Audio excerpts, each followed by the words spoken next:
precisa ser o Senhor falando à sua igreja.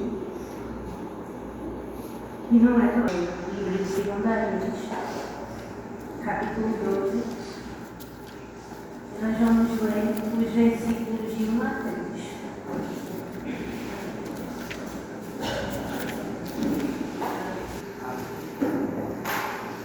Vamos fazer a leitura da palavra de Deus. No 7º ano do reinado de Jeú, Joás começou a reinar e reinou 40 anos em Jerusalém. O nome de sua mãe era Zíbia, ela era de Berseba.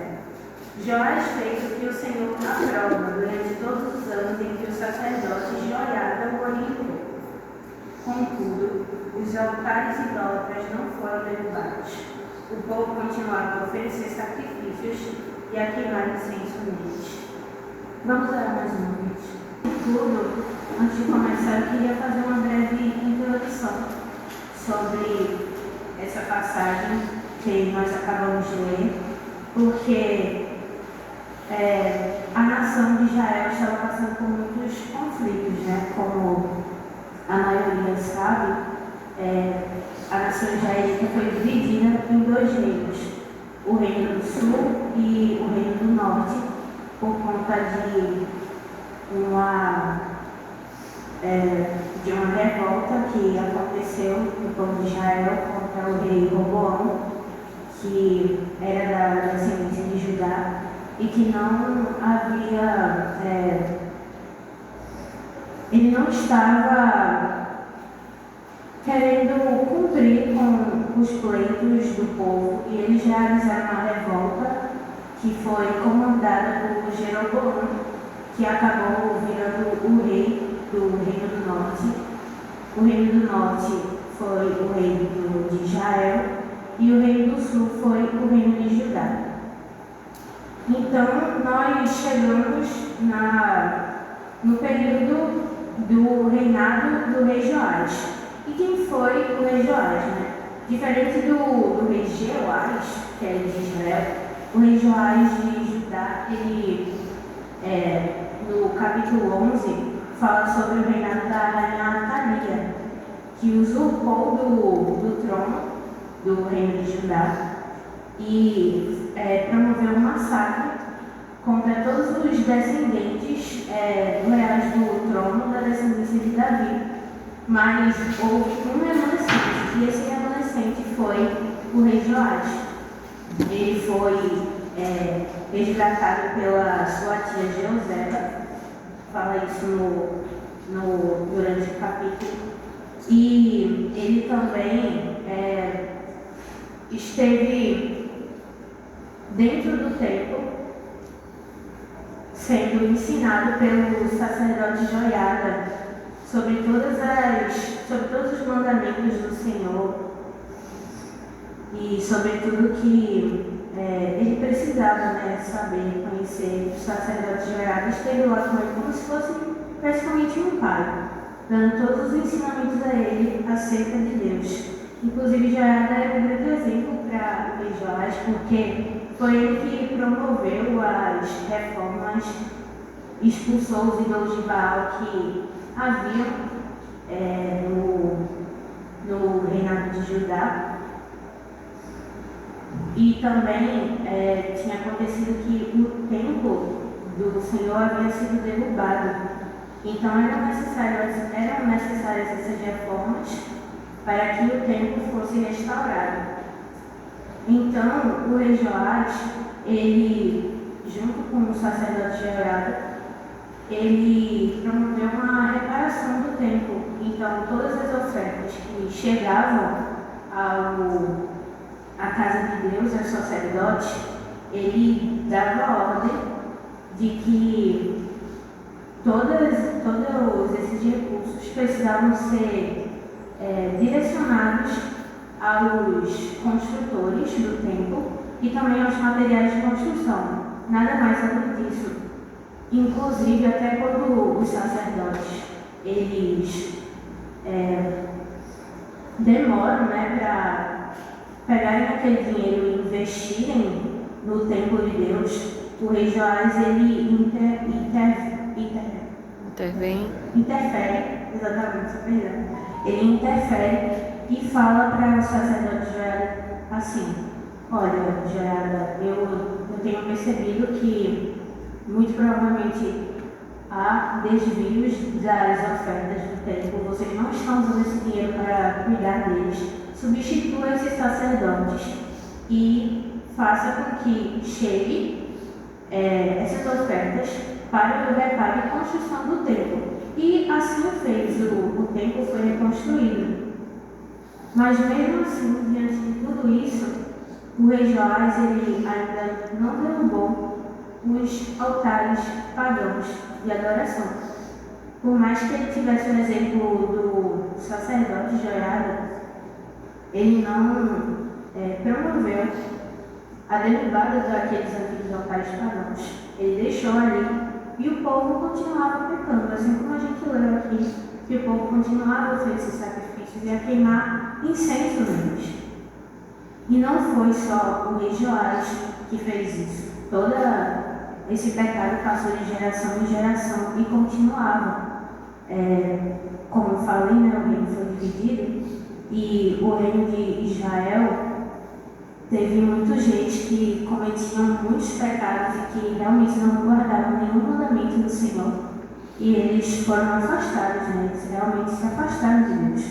E o reino de Judá, o reino do sul, eles também não derrubaram os altares pagãos, mas alguns remanescentes ainda tinham guardados os mandamentos de Deus por conta justamente da promessa, né, do rei Davi, da sua descendência, de um reino que não teria fim, e dessa descendência de Judá viria Jesus Cristo, né? Então, a gente vê uma certa diferença de caráter entre essas duas descendências. Mas aí, continuando, o rei Joás, por mais que tivesse realmente o exemplo de Joiada, ele não derrubava os altares do templo, e quando Joiada morreu, ele não se arrependeu dos altares que ele continuava deixando lá para o povo pecar. Ele seguia os preceitos de Deus, mas não derrubava os altares pagãos. Lá em 2 Reis 14, dos versículos 1 ao 4, vai falar justamente sobre o filho dele, o rei Amazias. E a passagem vai dizer assim: no segundo ano do reinado de Jeoás, filho de Jeoacás, rei de Israel, Amazias, filho de Joás, rei de Judá, começou a reinar. Ele tinha 25 anos de idade quando começou a reinar e reinou 29 anos em Jerusalém. O nome de sua mãe era Jeoadã, ela era de Jerusalém. Ele fez o que o Senhor aprova, mas não como Davi, seu predecessor. Em tudo, seguiu o exemplo de seu pai Joás, mas os altares não foram derrubados. O povo continuava a oferecer sacrifícios e a queimar incenso neles. Então, a gente percebe realmente que continuavam nesse pecado.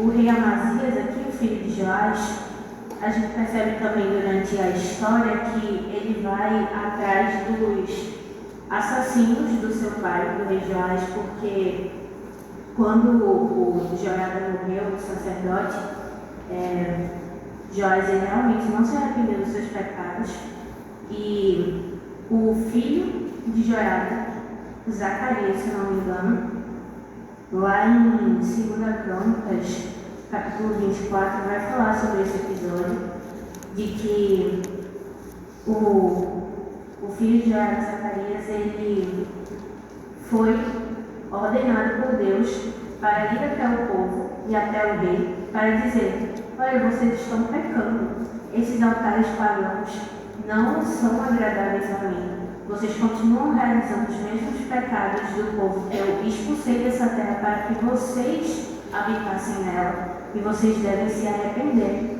Mas o rei Joás ele não deu ouvidos. E interessante que durante a passagem fala que ele seguia os mandamentos de Deus, mas mesmo assim ele não deu ouvidos àquela ordem que vinha diretamente do Senhor através do filho de Joiada, Zacarias. E ele mandou matar filho dele.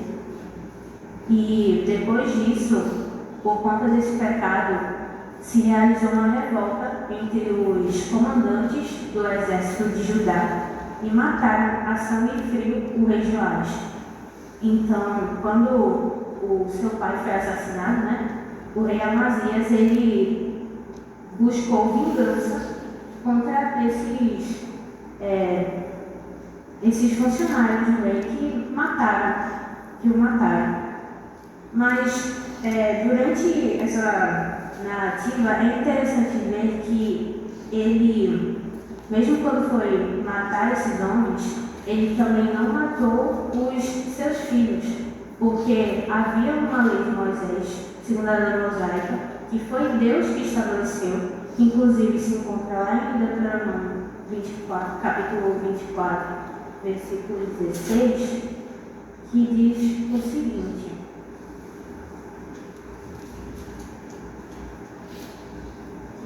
que fala assim: os pais não serão mortos em lugar dos filhos, nem os filhos em lugar dos pais.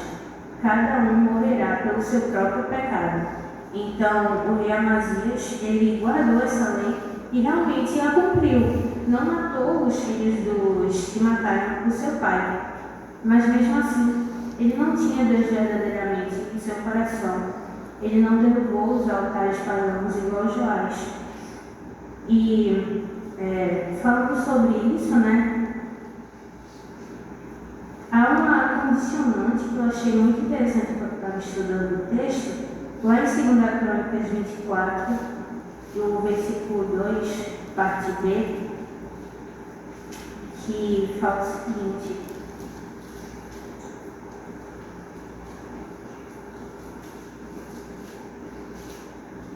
Joás fez que o Senhor aprova enquanto viveu o sacerdote Joiada. Então, a gente começa a perceber aqui, analisar que o rei Joás, ele não tinha Deus no seu coração, em primeiro lugar. Ele tinha na figura de Joiada um canal entre ele e Deus. O seu relacionamento com Deus era totalmente condicionado a Joiada. Então, ele não seria o que Joiada falava porque era Deus falando, mas sim buscava seguir os mandamentos de Deus porque Joiada que dizia ele. Então, ele tinha todos os seus créditos na figura de Joiada. Tanto é que quando ele morreu, ele deixou de seguir. Ele ignorou totalmente o mandamento de Deus de se arrepender do seu pecado e do pecado do seu povo. E continuou pecando e por conta disso morreu, né? Até porque, lembram quando eu falei que ele promoveu a reforma do templo e também investiu as ofertas nos altares, inclusive tinha aquela política de realmente não desviar esse dinheiro para nenhuma outra coisa não ser a reforma do templo. Ele acabou, depois que Joiada morreu, ele pegou essas ofertas e entregou ao rei Sírio Azael como uma forma de eu esqueci a palavra, mas como um pacto realmente, como uma aliança para que eles não invadissem a terra, mas mesmo assim o exército invadiu e ele foi gravemente ferido também nessa guerra. Deus não foi com ele, porque justamente ele fez o contrário do que ele havia dito enquanto Joiada vivia. Então, ele não tinha Deus como a figura central da sua vida, ele tinha como Joiada. E a mesma coisa com o seu filho, né, Amazias, que vai falar lá em 2 Crônicas, capítulo 25. Ele vai haver uma guerra contra os edomitas e ele vai, assim, ser muito teimoso em relação a querer lutar contra eles. Até o próprio rei Jeoás, que estava também em conflito contra o rei Amazias, ele diz que não é melhor você não criar guerra contra mim. Mas, mesmo assim, ele vai, ele não pede, ele não consulta Deus em nada, não pede ajuda a Deus em nada, e acaba perdendo miseravelmente, e o resto da história foi só tristeza para ele também.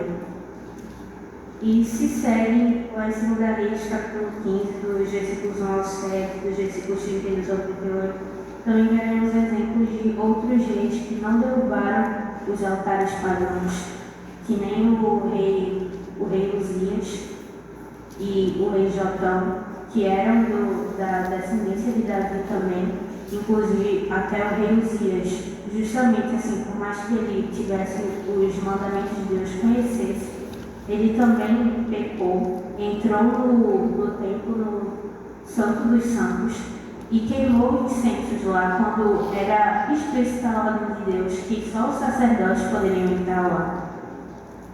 E ele foi ferido com uma doença mortal que ficou até o fim da sua vida. Então, tudo isso acaba me levando a uma reflexão que eu queria compartilhar agora com os irmãos. E eu separei ela em 2 pontos. O primeiro ponto é: será que temos condicionado a nossa relação com Deus a outras coisas?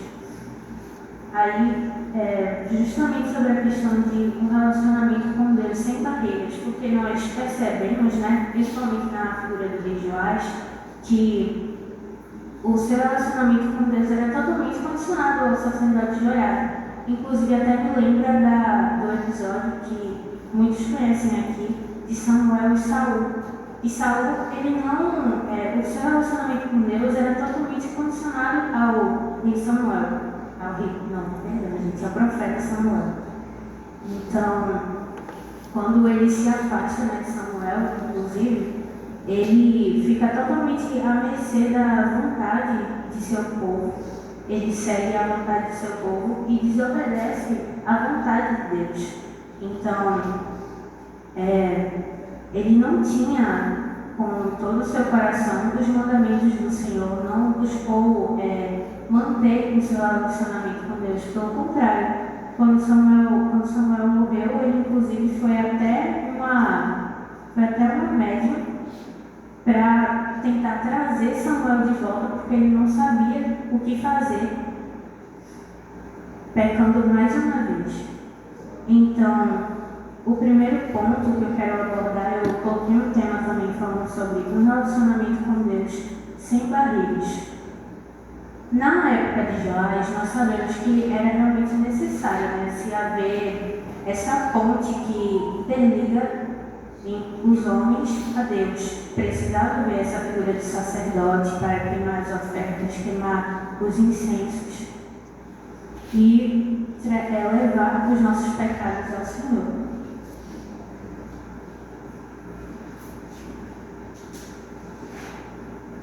Mas mesmo assim, o rei Joás, ele não buscou renovar o seu relacionamento com Deus e se desviar do pecado, né? Muito pelo contrário, como nós já vimos. Mas só que hoje em dia, na nossa época, é totalmente diferente. Não se é mais necessário haver um intermediador humano, um sacerdote, para que leve as nossas ofertas, que queime os incensos no altar e leve os nossos pecados ao Senhor. Jesus Cristo, ele morreu por nós numa cruz e ressuscitou. Foi o Cordeiro Imaculado, o grande sacrifício que agora nos liga diretamente a Deus. O véu se rasgou de cima a baixo, como fala lá em Mateus, capítulo 27, versículo 51. E agora não há mais nenhuma barreira entre nós e Deus. Até porque Cristo se entregando por nós, se concretizou como o único intermediador necessário para que se formasse essa ponte. Até porque Ele é o próprio Deus. Então, Ele nos ligou diretamente a Deus porque Ele também o é. Então, eu fiquei refletindo, falando com Deus. E por que insistimos, às vezes, em condicionar o nosso relacionamento com Deus há tantas coisas, há tantas barreiras. Quando a gente pensa assim, não, quando eu tiver um momento bom da minha vida, aí eu adoro a Deus, porque o Senhor me colocou nessa situação difícil, então eu acho que é porque Ele não quer que eu adore. Não, é justamente quando nós precisamos adorar mais ao Senhor, nos interligarmos mais a Ele, porque agora o relacionamento é direto. Então, não é necessário mais nós pormos essas barreiras, né? Porque às vezes a gente fica buscando uma melhor pregação, buscando um pastor para que ele ore por nós, ou não, eu só vou ler a Bíblia no culto porque o pastor está lá falando e é só no culto que eu tenho tempo e que precisa ser o melhor culto, precisa ser a melhor igreja, com as melhores pessoas. Mas isso não pode ser barreiras que nos afastem de Deus, que maculem o nosso relacionamento com Deus. Até porque Deus precisa ser a nossa essência.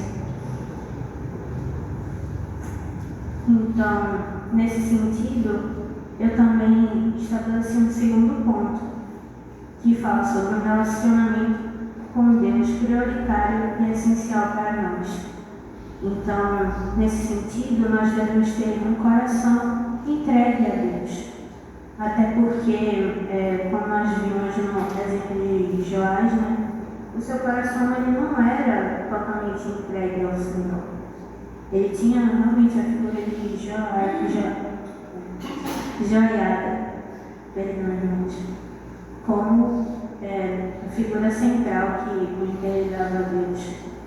Mas devemos ser como Davi, que tinha o coração segundo o coração de Deus e que não importasse as circunstâncias, ele ainda o adorava, buscava arrependimento na presença do Senhor. Então, nesse sentido, nós devemos ser mais como Davi, porque mesmo com todas as suas dificuldades, sabemos que ele cometeu um pecado terrível, que foi o assassinato de Urias e o adultério com Batseba. Mas mesmo depois disso, ele se arrependeu, ele assumiu todos os seus erros, arcou com as consequências e buscou estar mais próximo de Deus, o consultando, querendo saber qual era a sua vontade, diferente do rei Joás, como nós vimos. Então, o nosso relacionamento com Deus precisa realmente ser essencial nas nossas vidas. Inclusive, coração na Bíblia tem um significado muito interessante. Eu estava estudando e no hebraico o nome coração ele pode ser traduzido para levado. Levado também pode ser encurtado em leve, e isso pode significar como a essência da vida. Lá em 1 Samuel, versículos 25, capítulo 25, versículo 37, vai falar justamente sobre aquele episódio de Abigail e Nabal, e vai citar como se Nabal ele tivesse tido um ataque cardíaco, porque Davi ele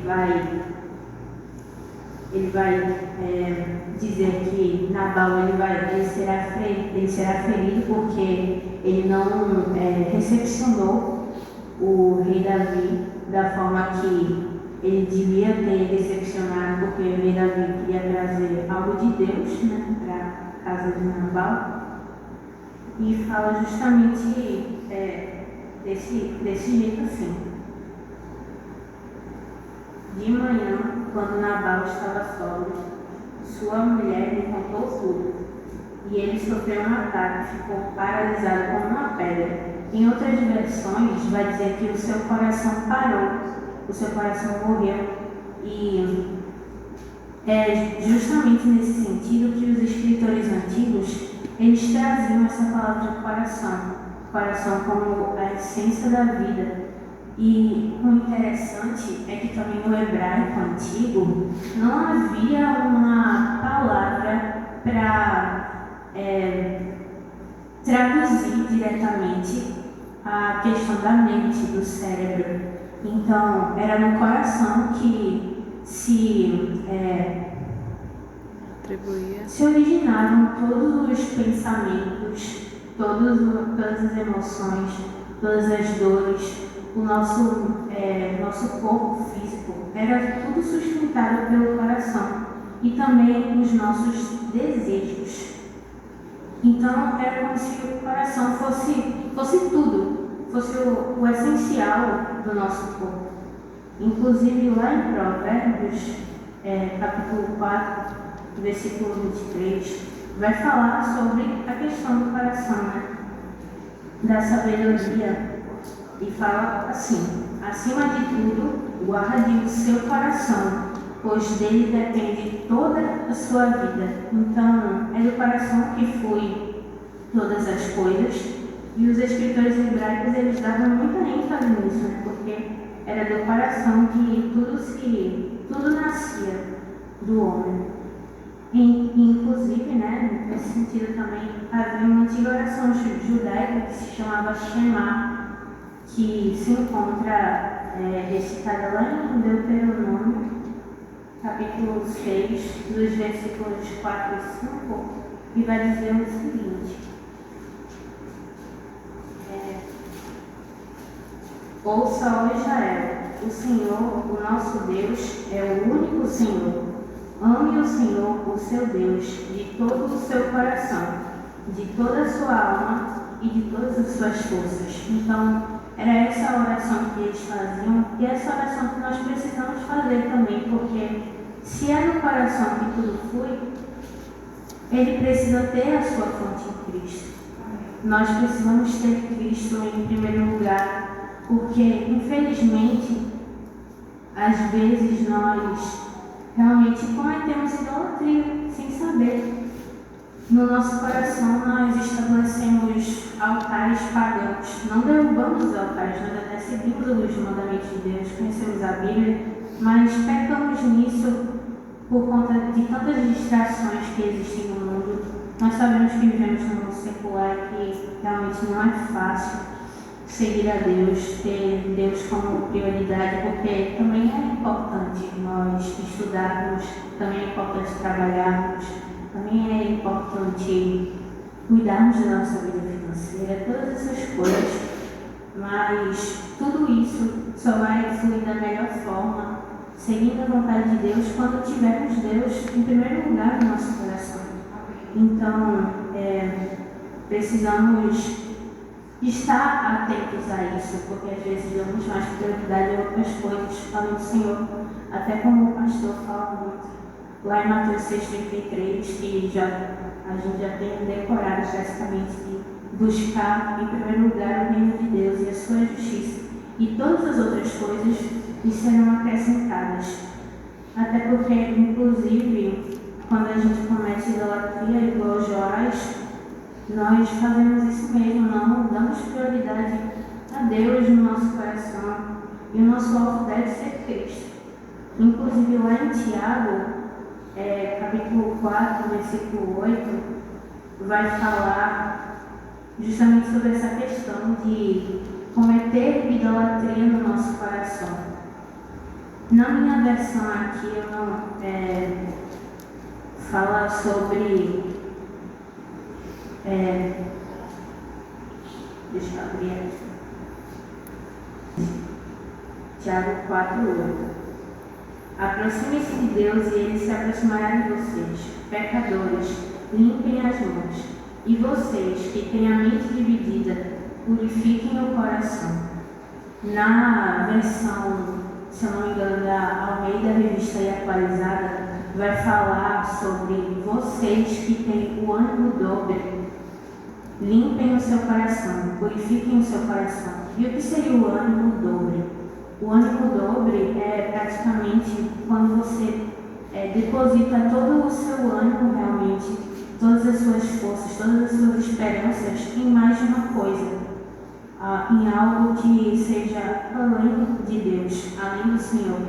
E o doutor Russell Shedd, quando eu estava lendo a Bíblia de estudo dele, e ele faz um comentário que eu acho muito interessante, que o ânimo dobre é justamente a falta de senso da gravidade do pecado, que é a idolatria. E nesse sentido, para que nós combatamos isso, precisamos purificar o nosso coração para que se renove a singeleza de ânimo, ou seja, o ânimo em um único só alvo, que é Cristo. Todas as nossas esperanças, todas as nossas vontades, todos os nossos sonhos, os nossos desejos precisam estar ligados no Senhor. E Ele quer uma geração que se levante justamente com isso bem marcado no seu coração. Que Jesus seja o nosso centro, que Ele precisa estar centrado em todas as coisas, porque é nele que nós sabemos o nosso propósito, é nele que sabemos o nosso valor, é nele que sabemos a nossa identidade. Ele se preocupa conosco, até porque é dele que somos feitos. Todas as coisas são feitas por intermédio dele, de acordo com a sua vontade. Lá em Colossenses, capítulo 1, versículo 16, vai falar justamente sobre isso, de que dele foram criadas todas as coisas, nos céus e na terra. Inclusive tem até uma música do Projeto Sol que eu gosto muito, que fala sobre isso.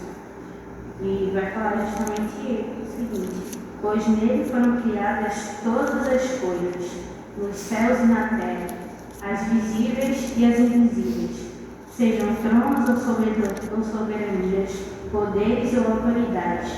Todas as coisas foram criadas por Ele e para Ele. Amém. Então, nesse sentido, se todas as coisas são criadas para Deus e por Deus, nós também somos. Então, por isso, devemos estar firmados nele, até porque lá em 1 Pedro 2,9 vai falar que nós somos a geração eleita, somos sacerdócio real, que somos comissionados para falar das maravilhas desse Deus que nos tirou das trevas para essa maravilhosa luz. Nós temos acesso direto a Deus, mas agora participamos dessa grande família, dessa família santa do Senhor. Então, se foi Ele que nos criou para Ele e por Ele, nós devemos nos mover para Ele, viver para Ele. E eu acho interessante também uma colocação que o para, no dicionário, essa preposição, ela tem o sentido de direção, de sentido, de submissão. Então, quando dizemos que Deus nos criou para Ele, é em direção a Ele, com Ele no alvo, para que quando Ele voltar na parúzia, nós estejamos junto com Ele no paraíso, colocando Ele em primeiro lugar no nosso coração. Amém. E no sentido também de Ele quem nos criou por Ele, no dicionário vai ter várias formas de se aplicar a preposição por, mas as que estão em destaque que eu coloquei aqui são através dele, na dependência dele, em correspondência a. Então, é através dele que vivemos, é ele que nos dá a vida. Então, nada mais justo nós dedicarmos a vida a ele, porque tem uma frase que eu gosto muito, que não vale a pena nós dedicarmos a nossa vida a coisas tão finitas realmente, que são esses altares para nós, que infelizmente nós acabamos colocando no nosso coração em primeiro lugar, mas devemos quebrá-los e seguir os mandamentos de Deus com todo o nosso coração, porque a lógica, na verdade, sendo contra toda a lógica humana, a lógica mesmo é nós termos Jesus em primeiro lugar, porque se todas as coisas são criadas por Ele, para Ele, é dele que tudo flui, é dele que tudo vem. Então, também essa preposição fala na dependência dele, de que somos totalmente dependentes do Senhor e de que sem Ele nada podemos fazer. Não é pela nossa capacidade. Eu estou aqui assim, me tremendo, mas é Deus quem dá essa capacidade, Deus quem dá a calma, Deus quem direciona para que nós falemos da Sua palavra, porque é uma grande responsabilidade. Então, é só por meio dele que nós conseguimos, que nós temos força, que nós temos coragem. E também tem no sentido de falar de em correspondência a Cristo, para nos tornarmos cada vez mais parecidos com Ele, correspondentes a Ele, como realmente cristãos, né, no sentido da palavra, na etiologia da palavra, pequenos cristos. Devemos ser exemplo de Jesus nessa geração, ser luz nesse mundo. E é nesse sentido que devemos seguir. Então, eu quero deixar uma pergunta para que todos aqui da igreja reflitam um pouco. Temos tido realmente corações exclusivos a Deus? Temos colocado Deus realmente em primeiro lugar, além de todas as coisas? Porque às vezes a gente fala assim, não vou para o culto hoje, não porque eu estou cansada, ou não porque eu tenho muitas coisas para fazer, mas quando a gente coloca Deus em primeiro lugar, todas essas coisas se resolvem. Não acho que às vezes de primeira não pareça assim, né? Porque fala na Bíblia que nós também teremos aflições, nós devemos ter bom ânimo, porque Jesus Cristo venceu o mundo. Então, é nele que temos o propósito, nele que temos a nossa identidade bem firmada. Então, não faz sentido a gente viver uma vida fora disso. Então, tem uma música que eu gosto muito, que fala justamente sobre isso. O nome é Limpe o Palco, Apague as Luzes, da Fernanda Brum, que tem um versinho que eu gosto muito, que eu vou citar aqui, porque se eu for cantar eu acho que eu não vou conseguir. Mas é assim: será que eu deixei de ser a prioridade? Será que a mentira fala mais do que a verdade? É tempo de voltar e rever o seu coração e remover os ídolos que roubam a minha atenção. Eu quero ser o seu amor, o centro da sua adoração. Eu quero ser a melodia que embala a sua canção. Eu quero ser a sua essência. Me adore sem nenhuma interferência. Eu quero toda a sua atenção e ser o primeiro do seu coração. Então, que Deus possa ter plantado um pouco da sua palavra, um pouco da semente da sua palavra no coração da sua igreja, e que nós estejamos mais atentos a isso. E também eu